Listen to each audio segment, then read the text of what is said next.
Hey, what up, y'all? It's your boy Kendo back here representing True Juggalo Family. I'm honored today. We're out here in the cold Detroit East Side at Harpo's with the one and only Kevin Gill. What's up, brother?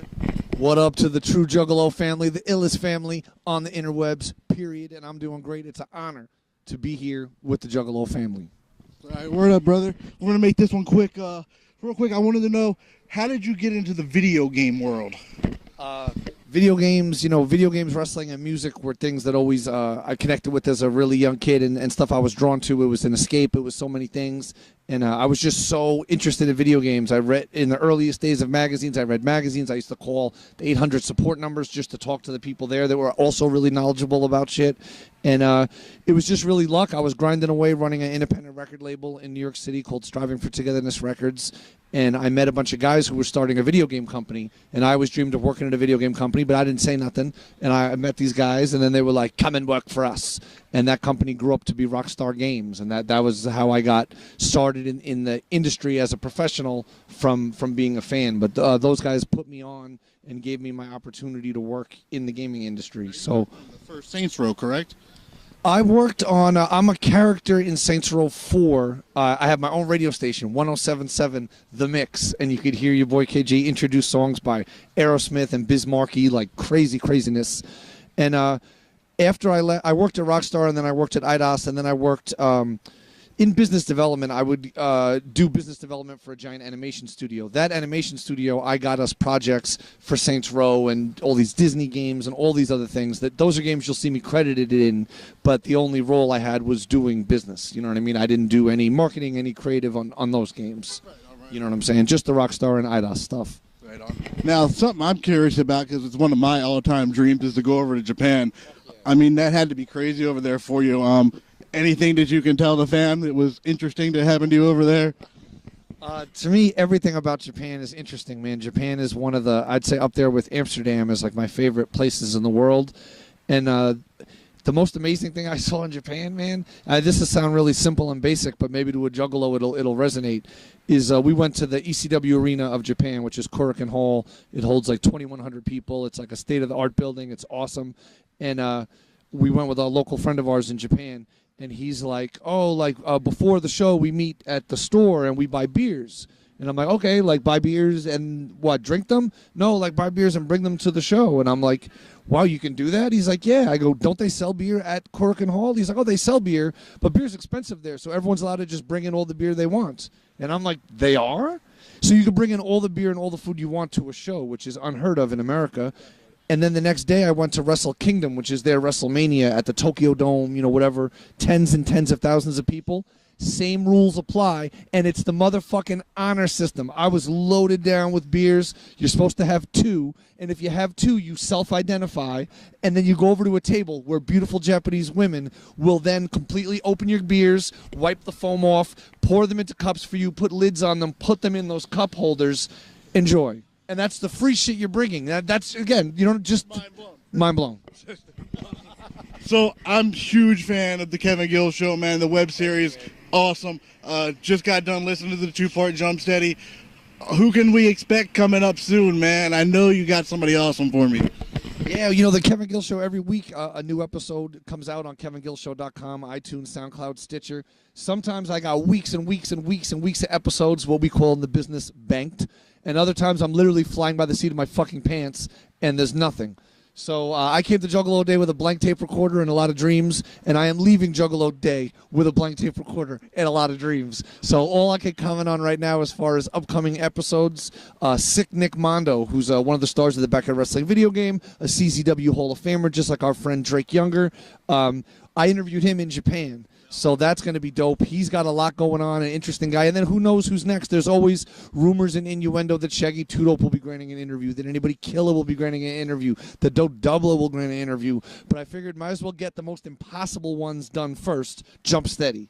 The rarest of the rare, the dive into in the forest. You know what I mean? We're waiting on that one.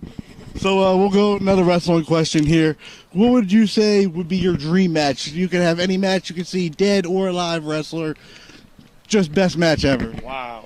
It's really hard. I always say the disclaimer, it's really hard for me to best something ever, because I've been very fortunate to see so many great things and over so many eras. A dream match for me would be one just because it's never been done. Both in their prime, I would love to see Bruiser Brody versus Cactus Jack. That would be a fucking dream match for the ages. And of course, there's millions and millions of dream matches, but that's like a very unique microfiber of dreams. Of course, there's many other, you know what I'm saying? There's so many fucking great talents, but that just, I'm such a Foley fan, and the legacy and the mystery of Brody, while I think unappreciated, it's not appreciated as much as it should be, but I like waving that Bruiser Brody flag. You know what I mean? All right. Well, again, I hate to do it to you. You just said you hate to qualify a best match ever, but if you had to pick, and I know you've been all over and seen so many, but I'm going to have to ask you that one tough question. What is the best match that you have ever seen? Man, that's really fucking tough, man. Can we put any qualifier on it? Could it be the best WWE match, the best ECW, or just anything? If it's just anything, it becomes like going to Cheesecake Factory. It's like, how the fuck do you order something? For most people who's not into wrestling as much, we'll just go with just WWE, so everybody knows. Okay. Basically, I'll get for WWE. I can keep it real vague. Like, in other words, anything that CM Punk was in, anything that Daniel Bryan was in, the Brock Lesnar stuff with John Cena is fucking amazing. CM Punk versus The Undertaker was amazing, even though the wrong guy won. Those are some amazing WWE matches, but those guys have and now with AJ Styles there, I'm sure there's going to be some new stuff on the list, and on and on. Or total random match that springs to mind, 2 matches that I got to see live in person at the ECW Arena back in the day, and a lot of people will be like, what? But if you seek this out on WWE Network or whatever, you'll see why.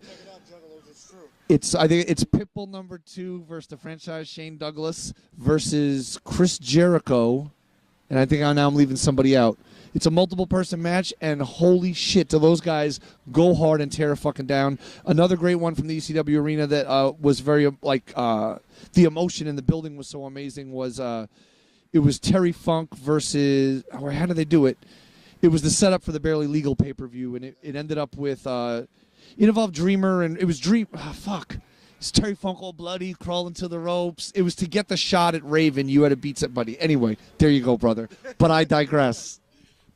Alrighty. One question. I know you're the voice, perfect commentator. But have you ever thought about possibly managing a wrestler? And if so, who would you like to manage?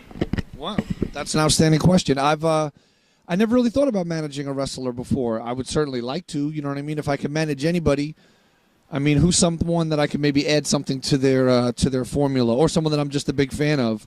I'd like to manage Willie Mack. That would be pretty fucking awesome. Willie Mack, the chocolate Juggalo. Some people call him Chocolate Thunder, and then it gets me tongue-tied. To me, he will always be the Chocolate Juggalo, Willie Mack, now repping the Lucha Underground. But I'd say I'd like to manage him, or not that they need it, but managing the Young Bucks I think would be pretty cool because they're fucking over. So maybe I could manage Doc Gallows and Machine Gun Carl Anderson in WWE. Who knows? Who fucking knows? Purely speculation. But their people could call my people, and I'll do it for maybe only double my regular rate. Hey, that's a good deal. Out of respect to the business. Good brother style. All right, brother. Well, I really appreciate your time. We're out here in the cold. So to wrap it up, man, is there any way you want to let the Juggalos know where to check your stuff out? Sure, man. Basically, shout out to the Juggalo world, man. I appreciate you guys letting me into your world. You know what I mean? It's an honor to be a part of it. The energy that's felt at events like this Juggalo Day weekend, is truly off the charts. And every other Thursday, you can catch me, Jump Steady, and the Rude Boy on psychopathicradio.com with the aptly titled Juggalo Show. We get into all different kinds of topics and shit, as you can attest to. Very unique and diverse. And then speaking of unique and diverse, every week, KevinGillShow.com brings you an amazing 60-minute plus sit-down interview recorded in person with icons of music, icons of wrestling, icons of the underground, from fucking Violent J to Andrew WK to Jump Steady to Mick Foley to top stars of NXT, top stars of Lucha Underground, sick of it all, the Cro-Mags, Agnostic Front. Only Vice Magazine covers New York hardcore and fucking the Juggalo world. Vice Magazine and KevinGillShow.com, and that's for real. And that speaks to the diversity and the greatness of all those topics we're covering. So tune in. A lot of people think you have to have an iPhone or some shit. You basically don't need anything. If you're hearing this somehow right now, right, click. Do you know how to click, motherfucker? To KevinGillShow.com. Click play, motherfucker. Click play. Hell yeah. All right, thank you, brother. Appreciate it, man. Like always, it's a pleasure. Whoop, whoop.